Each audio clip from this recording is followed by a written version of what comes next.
Those who went to Celebration saw a trailer for the Bad Batch Season 3, and I can't stop thinking of the different scenes we saw for Omega, because it seems we get a rather interesting time jump for the final season, and it will occur within the season itself rather than between seasons. We can tell this from the length of Omega's hair. One scene shows Omega wearing what seems to be a standard uniform for an Imperial scientist or technician, with hair about the same or slightly longer than we saw in the Season 2 finale. But other scenes show a clearly older Omega with hair at least long enough to be pulled back. In fact, other than the hair color, she looks like her sister Emerie Karr. It's not easy to tell how long it is. However, it's at minimum about 4 inches longer than what it was.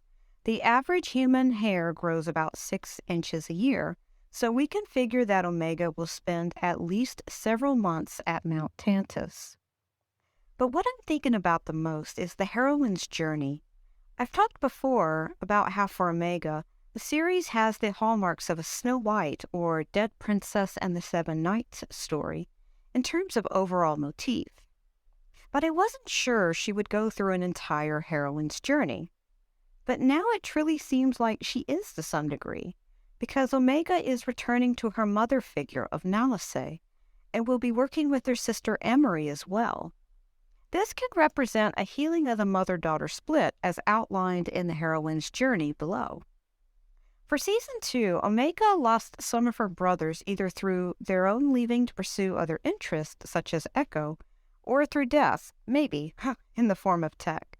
She also started out showing some Boba Fett-like characteristics, that single-mindedness towards treasure and those hints of an avaricious potential. Though Omega had to be abducted to be taken to Nalase, I nonetheless think this next season will have a resolution between Omega and her mother figure. Nalase has always represented a complicated mother, analogous to Jango Fett, in that she treasures one clone as a daughter but treats other clones as property. And not only that, but we'll see Omega don the clothing and the role her mother had for her since Season 1. So what does this mean? It may mean a future scene of the heroine healing the wounded masculine, possibly in the form of helping Crosshair. It also means that Omega could be incorporating the healing, research, and creative talents of her sister and mother with the soldier talents of her brothers. Keep in mind that Omega had been a physician's assistant, a role we've not seen her act in since she went with the Bad Batch in Season 1. This would represent the heroine's journey, final step of the integration of the masculine and feminine.